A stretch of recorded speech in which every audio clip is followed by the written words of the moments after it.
हमें बचपन से ही बताया गया कि रावण एक क्रूर और अहंकारी राजा था, जिसने ना जाने कितने ही पाप किए थे और अपने ही भाई को लंका से बाहर फेंक दिया था। पर हमें जो दिखता है वो सच नहीं होता है। जो आपने बचपन से देखा और सुना वो रावण नामक सिक्के का बस एक पहलू था। असल में रावण एक महाज्ञानी था और महापंडित और महाप्रतापी राजा था, जिसे 6 शास्त्रों और 4 वेदों का ज्ञान था। रावण से बड़ा शिव भक्त न कोई था ना कोई होगा। तो आज की इस वीडियो में हम जानेंगे कि रावण की कुछ अनसुनी कल्पनीय बातें जो आपको वाल्मीकि रामायण में भी मिलेगी। जानेंगे कि रावण ब्राह्मण था या असुर, और क्या था उसके 10 सिरों का असली राज, और क्यों था रावण को विजय का आशीर्वाद, और क्यों रावण ने राम को दिया था विजय का आशीर्वाद। और वीडियो के अंत में ये भी जानेंगे कि क्या राम के 7 चिरंजीवियों की तरह आज भी जीवित है, और क्या सच में माता सीता रावण की बेटी थी। तो चलिए जानते हैं कि एक महान सफल शासक और ज्ञानावतार शिव भक्त रावण की असली कहानी।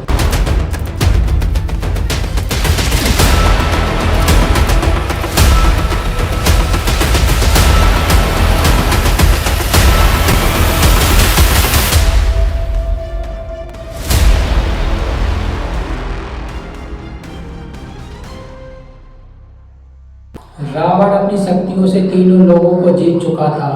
उसने यम को भी हराकर काल को बंदी बना रखा था। नवग्रह उसके पैरों के नीचे थे। इतना ज्ञान और शक्ति होने के बावजूद रावण अहंकारी था। दरअसल रावण के पिता ऋषि विश्वनाथ थे, जिसने रावण ने शास्त्रों और वेदों को सीखा, जिसके कारण महाज्ञानी और महापंडित कहा जाता है। वहीं पर उसकी माता कैकसी राक्षस कुल की थी, जिसके कारण रावण को राक्षसों को क्रोधित किया। एक और इंटरेस्टिंग बात है कि रावण ब्रह्मा जी के परपोते थे। रावण के दादा ऋषि पुष्य ब्रह्मा के 10 बेटों में से एक थे। रावण ने अपने दोनों भाई कुंभकर्ण और विभीषण के साथ ब्रह्मा जी की कठोर तपस्या की। उसने हजारों सालों तक तपस्या की और रावण हर 1000 वर्ष समाप्त होते ही अपना एक सिर काट के ब्रह्मा जी को अर्पित करता था। और अंत में जब वो अपना 10वां सिर काटने वाला था, तब ब्रह्मा जी उसी की भक्ति से प्रसन्न हुए और उसे भाइयों को वरदान देने को कहा। तब रावण ने अमृता का वरदान मांगा, पर ब्रह्मा जी ने ये कहते हुए मना कर दिया कि ये सृष्टि के नियमों के अनुकूल है। तब रावण ने वरदान मांगा कि उसे दानव, देवता, किन्नर, नाग को कोई हरा सके। और अपने अहंकार में रावण ने मनुष्य को तुच्छ समझते हुए उनसे सुरक्षा नहीं मांगी, और इसी कारण यही उनके अंत का कारण बनी। ब्रह्मा जी ने उसे वरदान देते हुए 10 सिर भी उसे लौटा दिए और अमृता के लिए उसे अमृत पिला दिया, जो रावण की नाभि में था। उसे चेतावनी दी कि ये अमृत सिर्फ अग्निबाण से सूखा जा सकता है, जो सिर्फ केवल श्री हरि विष्णु के पास है, तो तुम उसे दुश्मनी मोल ना लो। इसके बाद ब्रह्मा जी ने कुंभकर्ण को वरदान मांगने को कहा। कुंभकर्ण इंद्रासन यानी कि देवों का आसन मांगने वाला था। तब देवों की चाल से माता सरस्वती कुंभकर्ण की जीभ पे विराजमान हो गई और इंद्रासन की जगह निद्रासन का वरदान मांग लिया। अंत में विभीषण अजीवन प्रभु की सेवा और भक्ति करने का वरदान मांगा, जिससे ब्रह्मा जी प्रसन्न हुए और उसे ये वरदान खुशी खुशी दे दिया। रावण शिव का बहुत बड़ा भक्त था और एक बार शिव भक्ति में लीन रावण शिव को सीधे लंका ले जाने को सोचा और कैलाश पर्वत को अपनी भुजाओं से उठा लिया। और जब रावण ने ऐसा किया तो शिव क्रोधित हो उठे और अपने अंगूठे से पर्वत को दबा दिया। रावण पर्वत के नीचे दब गया और डर से चीखने लगा। तब उसे अपनी गलती का एहसास हुआ और तब उसने अपनी भक्ति दिखाते हुए अपने हजारों हाथों में से एक हाथ तोड़ा और उसकी नसों को ताल बनाकर बजाने लगा। यही वो समय था जब रावण ने शिव को प्रसन्न करने के लिए शिव तांडव श्लोक लिखा था, जिसे आज भी ये दुनिया शिव प्रसन्न को करने के लिए गाती है। रावण की भक्ति से शिव प्रसन्न हुए और उसके अभिचंद्रहस्त तलवार दी, और तब से ही रावण सबसे बड़ा शिव भक्त माना जाता है।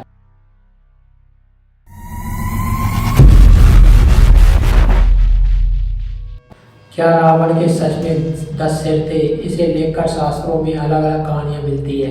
कहा जाता है कि रावण को 6 शास्त्र और 4 वेदों का संपूर्ण ज्ञान था। जिसके कारण दशानंद या 10 सिरों वाला कहा जाता है। वहीं दूसरी ओर कुछ लोग ये यहाँ लिखा मिलता है कि रावण के पिता ने उसे 9 मणि वाले अतिथि, जिसके कारण रावण के 10 सिर में प्रतीत होते थे। रावण के 10 सिर उसके चरित्र को दर्शाते हैं। ये 10 सिर काम, क्रोध, मोह, माया, मधुमेह, अहंकार और उसके सभी सिरों को संतुलन में रखते हैं। मुख्य 3 सिद्धि, मनुष्य और छत्र।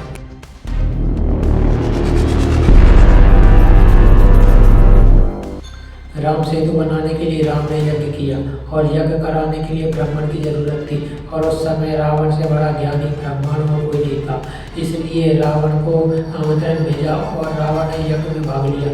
कहा जाता है कि यज्ञ में प्रति पति को बैठना होता है, जिसके कारण रावण ने सीता माता को मुक्त कर यज्ञ में शामिल किया था।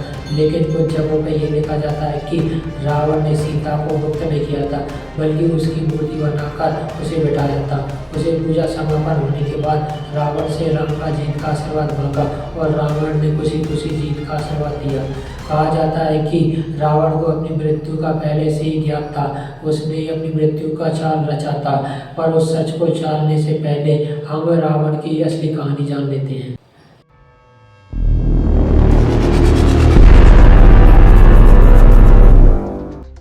जय और विजय, यह विष्णु के वैकुंठ लोक के 2 द्वारपाल थे। जब ब्रह्मा जी के 4 पुत्र विष्णु के दर्शन के लिए पहुंचे, तब जय और विजय ने यह कहकर रोक दिया कि यह अभी विष्णु के आराम का समय है। जिससे क्रोधित होकर संत कुमारों ने उन्हें श्राप दिया कि उन्हें वैकुंठ लोक का त्याग करना होगा। उनके श्राप से विष्णु जी भी सहमत हुए और उन्हें 2 विकल्प दिए कि या तो पृथ्वी पर विष्णु के भक्त के रूप में 7 बार जन्म ले, या फिर 3 बार विष्णु को दुश्मन के रूप में। विष्णु जी से जल्दी मिलने के लिए उन्हें 3 बार उनका दुश्मन बनना स्वीकार किया, और पहले जन्म में वह हिरण्याक्ष और हिरण्यकश्यप के रूप में जन्म लिया। हिरण्याक्ष और हिरण्यकश्यप के रूप में हिरण्यकश्यप को नरसिंह अवतार में, दूसरे जन्म में रावण और कुंभकर्ण के रूप में जन्मे, जिन्हें विष्णु के अवतार में और मारा गया, और तीसरे जन्म में विश्वपाल और दंतवक्त के रूप में जन्मे, जिन्हें श्री कृष्ण द्वारा मारा।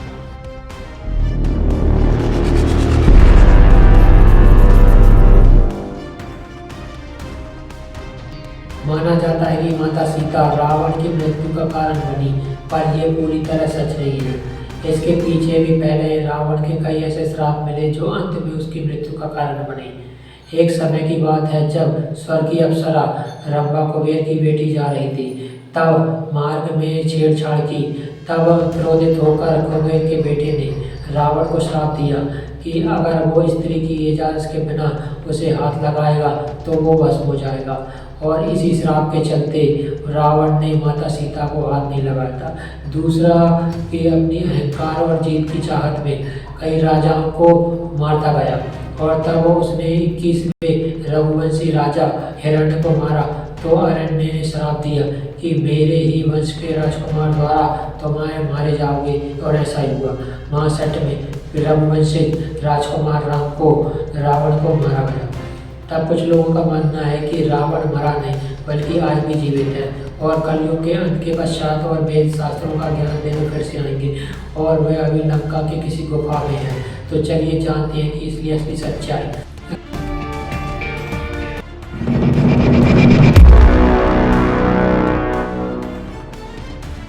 रावण तीनों लोगों को जीत चुका था और काल को भी बंदी बना लिया था।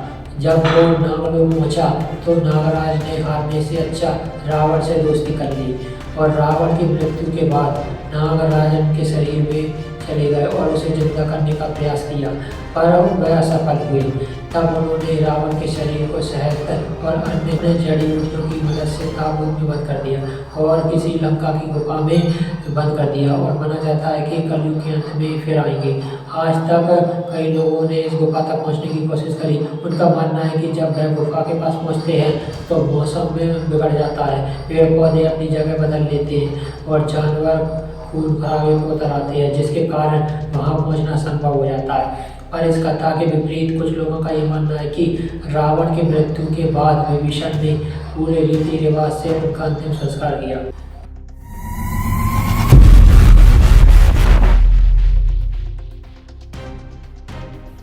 दरअसल रावण एक सफल शासक था जिसके राज्य में लंका विकास किया।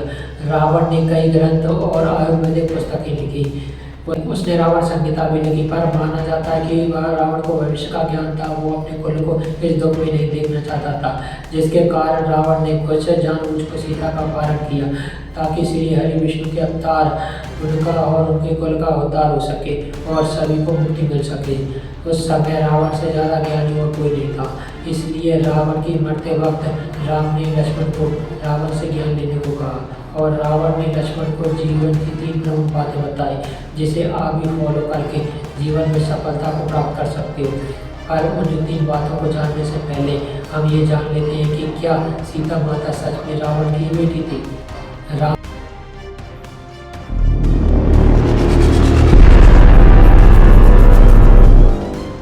रामायण के जैन वर्जन में हमें ये कहानी देखने को मिलती है कि जिसके अनुसार सीता रावण की बेटी थी। माना जाता है कि सीता रावण और मनोदरी की पहली संतान थी, पर उनके जन्म के समय रावण को ये ज्ञात होने गया था कि उसकी पुत्री का पति ही उसकी मृत्यु का कारण होगा। इस वजह से रावण ने उसे संदूक में बंद करके जमीन में गाड़ दिया, जो बाद में राजा जनक को मिली और राजा जनक ने उसे अपनी पुत्री मान लिया। यह कहानी हमारे रामायण के जैन वर्जन और कुछ अन्य क्षेत्रीय किताबों में देखने को मिलती है, जो कि रियल रामायण की किताबों से अलग है, इसीलिए पूरा भरोसा नहीं किया जा सकता। वैसे इसमें आपकी क्या राय है कि सीता माता रावण की बेटी थी या नहीं? कमेंट करके जरूर बताइए।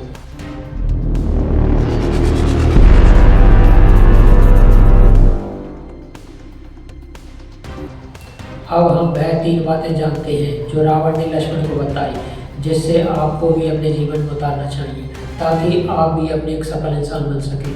पहली बात यह है कि किसी भी शुभ कार्य को जल्द से जल्द कर लेना चाहिए और अशुभ कार्य को उचित ना हो सके टालना चाहिए। पर रावण ने राम को पहचानने में देर कर दी, जिसके कारण वह मारा गया। दूसरी बात यह है कि हमारे दुश्मन को कभी कम नहीं समझना चाहिए, लेकिन रावण ने जब वरदान मांगा तो अपने अहंकार में उसे मनुष्यों और तुच्छ समझते हुए उनसे सुरक्षा नहीं मांगी और वही उनकी मृत्यु का कारण बनी। तीसरी बात यह कि अपने जीवन का रहस्य किसी को नहीं बताना चाहिए। अपने यहाँ छुप गया। विभीषण को अपनी नाभि में स्थिर अमृत का राज मालूम था, जिसके कारण रावण मारा गया। तो ये है 3 बातें जो आपको इस जरूर ध्यान में रखनी चाहिए।